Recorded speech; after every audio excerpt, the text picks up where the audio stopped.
नमस्कार. जय भीम जय शिवराय मित्रांनो. संदीप कांबळे ऑफिशियल या यूट्यूब चॅनलमध्ये आपलं मनापासून स्वागत. शिक्षक भरती व शैक्षणिक घडामोडीच्या अधिकृत आणि अद्ययावत माहितीसाठी चॅनलला अद्याप सबस्क्राईब केलं नसेल तर तात्काळ सबस्क्राईब करा आणि जास्तीत जास्त उमेदवारांपर्यंत जी आहे या चॅनलची किंवा या व्हिडिओची लिंक जी आहे ते जास्तीत जास्त उमेदवारापर्यंत शेअर करा, जेणेकरून कुठलाही उमेदवार शिक्षक भरतीपासून वंचित राहणार नाही. 1,77,000 जवळपास भावी शिक्षक आपलं पवित्र पोर्टलना जे काही नोंदणी आहे सेल्फ सर्टिफिकेशन ते केलेलं आहे आणि याच्यापैकी काहीच मोजक्या उमेदवारांना जे आहे त्या शिक्षक भरतीमध्ये संधी उपलब्ध होणार आहे आणि या अनुषंगाने जास्तीत जास्त उमेदवारांना या भरती प्रक्रियामध्ये संधी उपलब्ध व्हावी या दृष्टिकोनातून अनेक दिवसापासून अनेक वर्षापासून आपण पाठपुरावा करतो. पवित्र पोर्टलच्या माध्यमातून बऱ्याच शिक्षकांना जवळपास 40,000च्या पेक्षा अधिक शिक्षकांना या ठिकाणी संधी मिळालेली आहे.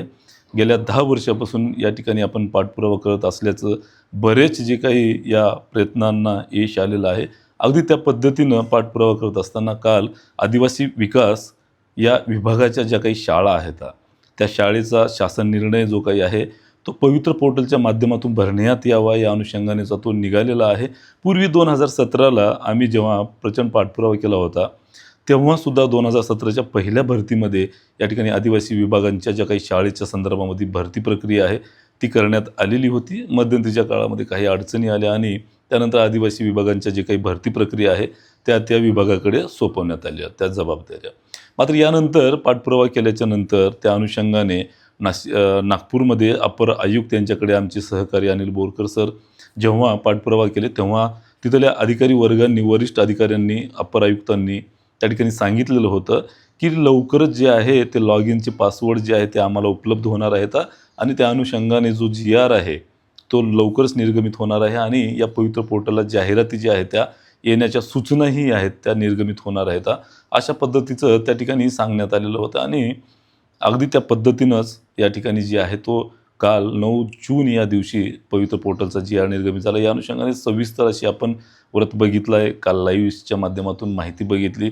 आता नेमकं या GRचा फायदा काय होणार आहे, किती उमेदवारांना संधी मिळणार आहे, किती जागा रिक्त असतात, किती शाळा आहेत या विभागाच्या, या सगळी जी काही डिटेल्स आहे या व्हिडिओच्या माध्यमातून बघणार आहोत. साधारणतः या विभागामध्ये आदिवासी विकास विभागाच्या ज्या शाळा आहेत त्या एकूण मंजूर शासकीय शाळा ज्या आहेत ते साधारणतः म्हणजे शासकीय शाळा म्हणतो मी शासकीय, त्याच्यामध्ये अजून खाजगी संस्था पण बऱ्याच आहेत. यातल्या शासकीय शाळा ज्या आहेत ते 553 आहेत. त्याच्यापैकी समायोजित शाळा जी आहेत ते 48 आहेत आणि बंद पडलेल्या ज्या काही शाळेत 6 आहेत. सध्या कार्यरत ज्या शासकीय आश्रमशाळा आहेत त्या 499 शाळा आहेत. यापैकी नाशिक विभागामध्ये सगळ्यात जास्त 214 शाळा आहेत, तर ठाणे विभागामध्ये 127 शाळा आहेत, अमरावती विभागामध्ये 83, तर नागपूर विभागामध्ये जे आहेत ते 75 शाळा आहेत आणि यापैकी मराठवाड्यामध्ये बहुतांश कदाचित जास्त असावेत, पण लातूरसारख्या जिल्ह्यामध्ये 77 त्या ठिकाणी शाळा आहेत. आता या शाळेमध्ये या विभागामध्ये एकूण पदं किती रिक्त आहेत तर पदाचा जर विचार केला ना तर खूप मोठ्या प्रमाणात पदं रिक्त आहेत मित्रांनो. साधारणतः या विभागामध्ये 4,220 पदं जी आहेत ती मंजूर पदे आहेत आणि याच्यापैकी 48% पदं रिक्त आहेत. अर्थात जवळजवळ 48% रिक्त पदं म्हणजे जवळपास 2,060 पदं या विभागाचे रिक्त आहेत आणि जवळजवळ एवढी पदं जी एक शासकीय आश्रमशाळेच्या रिक्त पदाचा अहवाल जो आहे तो पाठवण्यात आलेला होता. त्याच्यामध्ये 48% म्हणजे 50% पदं जी आहेत 4,100पर्यंत 4,200 पैकी त्या ठिकाणी 2,050च्या आसपास पदं रिक्त आहेत. आता एवढी पदं पवित्र पोर्टलला आणण्यासाठी प्रचंड मोठ्या प्रमाणामध्ये त्या जे काही अपर आयुक्त कार्यालय आहे विभाग आहे तिथं मोठ्या प्रमाणात पाठपुरावा केला तर 100% 2,000पेक्षा अधिक पदं जी आहेत ते शासकीय एक या प्रमाणामध्ये टेटच्या गुणवत्तेच्या गुणवत्तेनुसार त्या ठिकाणी निवड होणार आहे, नियुक्ती होणार आहे. याच्या कुठल्याही प्रकारच्या मुलाखती होणार नाहीत. एका जागेला एक उमेदवार जे आहे त्या ठिकाणी दिला जाणार आहे. त्यामुळं एवढ्या मोठ्या प्रमाणामध्ये ही पदं म्हणजे साधी गोष्ट नाही आहे. 2,000पेक्षा अधिक पदं म्हणजे 2,000पेक्षा अधिक कुटुंबाचं त्या ठिकाणी कल्याण होणार आहे. आता या सगळ्या VGAच्या आश्रमशाळेच्या विजाबकाच्या आश्रमशाळा असो, ह्या आदिवासी आश्रम विभागाच्या शाळा असो सोबतच अध्यापक विद्यालयाची पदंसुद्धा येण्याच्या दृष्टिकोनातून पाठपुरावा सुरू आहे. तिथेसुद्धा 1000च्या आसपास पदं आहेत. सोबतच समाज कल्याणच्या शाळा आहेत, ते सुद्धा अंतिम टप्प्यामध्ये जे आहे ते काम सुरू आहे. तीसुद्धा पदं आणण्यासाठी जोरदार पाठपुरावा सुरू आहे. म्हणजे एकंदरीत ज्या ज्या आपण पाठपुरावा करतो त्या प्रत्येक गोष्टीला जी आहे ते आपल्याला यश मिळते. आणि नक्कीच हे यश केवळ माझ्या एकट्याचं नाही, तर आपण सगळ्यांनी ज्यांनी याच्यामध्ये सहभागी झाले, ज्यांनी गेल्या 1 वर्षापासून पाठपुरावा करतो आपण, त्याच्यामध्ये ज्यांनी सहभागी गेले त्या सगळ्यांचं हे यश आहे. नक्कीच अजून जास्तीत जास्त 1,77,000 पेक्षा या उमेदवारांना जास्तीत जास्त कशी संधी उपलब्ध व्हावी यासाठी आपण पाठपुरावा करतो. आणि समाज कल्याणच्या शाळेच्या अनुषंगाने सुद्धा जोरदारपणे त्या ठिकाणी पाठपुरावा करणार आहोत आपण. नक्कीच पवित्र पोर्टलला जाहिराती अपलोड होत आहेत.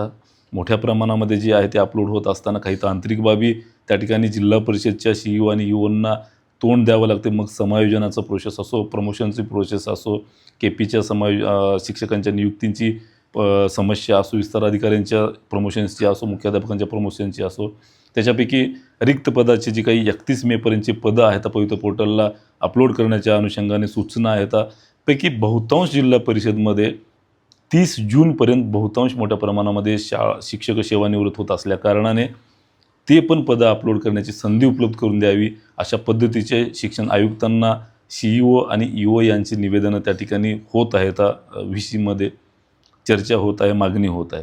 त्यामुळे ही सगळी पदं मोठ्या प्रमाणात जर आणायची असतील आणि समाज कल्याणचे ही आस्थापना आणि हे आश्रमशाळेचे जे काही 2000 पदं आहेत हे मोठ्या प्रमाणात आणायचे असतील तर मोठ्या प्रमाणामध्ये अजून पाठपुरावा करावा लागेल. नक्कीच यश आपल्याला मिळाल्याशिवाय राहणार नाही. त्यामुळं अजून कोणी आमच्यासोबत जुळलं नसेल तर हा व्हिडिओ जास्तीत जास्त शेअर करा आणि आमच्या मोहिमेमध्ये जे आहे ते सहकार्य करा, सहभागी व्हा. नक्कीच आपला याच्यामध्ये मोठा फायदा असणार आहे. आणि या सगळ्या गोष्टी होत असतानासुद्धा मर्यादित प्राधान्यक्रम म्हणजे मोठ्या प्रमाणामध्ये या जागा आहेत त्याच्यामध्ये मर्यादित प्राधान्यक्रम म्हणजे इतक्या सगळ्या आस्थापना, इतक्या सगळे चॉईसेस द्यायचे तर मग त्याच्यापैकी 100च प्राधान्यक्रम कसे द्यायचे ही तारेवरची कसरत आहे मित्रांनो. त्यामुळं याच्यामध्ये चांगले अभ्यास करून चांगले मार्क्स मिळवले आणि त्याचा जर फायदा होणार नसेल, योगायोगानं जर त्याच्यामध्ये भरती प्रक्रियेमध्ये निवड होणार असेल तर मर्यादित प्राधान्यक्रम खूप म्हणजे जाठील आट आहे. ते म्हणजे एकदम लकी ड्रॉसारखं आहे. त्यामुळं निर्णायक ते ठरणार आहे तुमच्या भरतीमध्ये मर्यादित प्राधान्यक्रम. त्यामुळं त्या संदर्भामध्ये कशा पद्धतीनं मर्यादित प्राधान्यक्रम योग्य पद्धतीनं द्यावेत जेणेकरून तुमची नियुक्ती जी आहे ते किंवा निवड जी आहे ते हुकणार नाही. अनुषंगाने महाटीचर संदीप कांबळे या प्ले स्टोअरवरच्या ॲपवर काउन्सिलिंग म्हणजे समुपदेशन बॅच जी आहे ते आपण त्या ठिकाणी सुरू केलेली आहे. ज्यांना कोणाला तिथे जाऊन मार्गदर्शन घ्यायचं आहे, तुमचा स्वप्रमाणित केलेला अर्ज, व्यावसायिक अर्हता आणि शैक्षणिक पात्रता यानुसार रिक्त असलेली पदं या सगळ्या गोष्टीचं त्या ठिकाणी आपण मार्गदर्शन करणार आहोत. त्यामुळं 1 to 1 मार्गदर्शन करत असल्यामुळे तुम्हाला ही मार्गदर्शन प्रचंड उपयुक्त ठरणार आहे.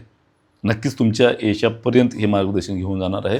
त्यामुळं मर्यादित प्राधान्यक्रम कितीही जर जटिल असले निर्णायक त्या ठिकाणी आपण मार्गदर्शन करणार असल्या कारणाने ज्यांना जॉईन करायचं आहे त्यांनी नक्की त्या ठिकाणी ॲपवर जा आणि ॲप डाउनलोड करून रजिस्टर करा आणि काउन्सिलिंग बॅच आहे ती परचेस करा. नक्कीच यापेक्षा वेगळे काही प्रश्न असेल तर कमेंट्स करा. तुमच्या प्रत्येक कमेंटला उत्तर देण्याचा प्रयत्न करू. नक्कीच या मोहिमेमध्ये सहभागी व्हा. मोठ्या प्रमाणात 2 डिजिट मेरिट म्हणतोय मी तुम्हाला.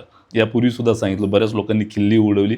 मात्र आजही तुम्हाला सांगतो 2 डिजिट मेरिट भरती प्रक्रियेच्या शेवटपर्यंत आणण्यासाठी जोरदार आपण प्रयत्न करू, लढू आणि जिंकू. केवळ तुमच्या स्वार्थासाठी तुम्हाला नोकरी लागावी म्हणून सोबत राहा. बाकी काही गोष्टीसाठी सोबत राहू नका. थांबतो. धन्यवाद. जय भीम, जय शिवराय मित्रांनो.